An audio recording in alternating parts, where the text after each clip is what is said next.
Okay, so module 5 starts off with talking about forces on a charge that's traveling at speed v in a magnetic field B. So we have the equation F equals qvb sine theta.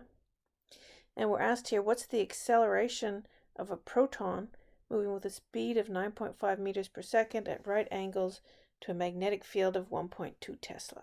So let's mine everything we can out of the problem. So we're told the speed, which is v, is 9.5 meters per second.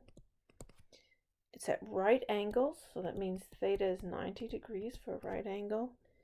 And the magnetic field is 1.2 Tesla. So we could use this to find the force, right? Because I got v, I got b, I got theta. I need to know the charge. Do I know what the charge is? Well, I'm told it's a proton. So a proton has a charge of 1.6.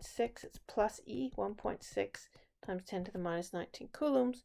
So I could plug all my numbers in and get my force. My force is equal to Q, 1.6 times 10 to the minus 19 times V, 9.5 times B, 1.2 sine of 90. And I get a force of 1.824 times 10 to the minus 18 newtons. Okay, but I'm asked for the acceleration. How do I get the acceleration? Well, remember from physics 1, Newton's second law, F equals ma. So the acceleration is the force, which we know, divided by the mass. And we also know the mass because we know it's a proton. So we can look that up in the textbook, or we can look online. We get that's 1.67 times 10 to the minus 27 kilograms. So just plugging my numbers in, I get a force 1.824 times 10 to the minus 18 newtons divided by 1.67 times 10 to the minus 27 kilograms. And again, remember when you divide by a number like this, when you put in your calculator, make sure you put brackets around it or use that exponent EE button on your calculator. So I get 1.09 times 10 to the 9, which I should round to two significant figures, 1.1 times 10 to the 9, so it's 1.9 billion, and the units are meters per second squared for acceleration, if you can remember that from physics 1. So even though the force was quite small, because the mass is really, really small, the acceleration is very big. Okay, so let's find now the magnetic field. So I'm trying to find B. 5.25 centimeters from a long straight wire that carries a current of 6.81 amps. All right, so what do we know? We know that the equation for the field at a distance r from a long straight wire is mu 0, which is a constant, times the current divided by 2 pi r, where r is the distance that you are away from it.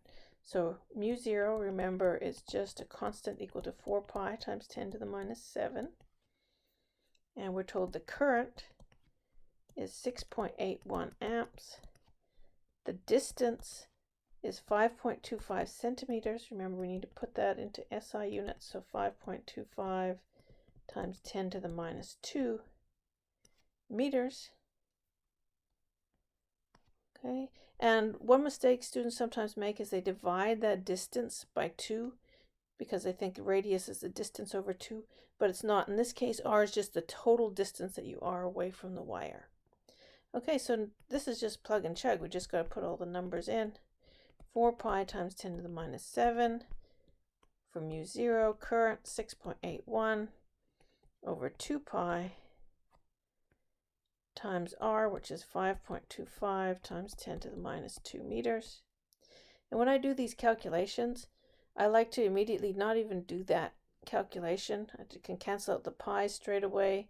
And so that on top just becomes 2 times 10 to the minus 7. So again, it's just a matter of how comfortable you are at putting all this into your calculator. Again, remember, if you have multiple things in the denominator, you've got to put brackets around everything. All right, so throw that in my calculator, and if I do it correctly, I get 2.59. I'll leave that as 3 significant figures because all my numbers in the problem have 3 significant figures. 2.59 times 10 to the negative 5, and the units for magnetic field is Tesla. So those were 2 pretty straightforward problems.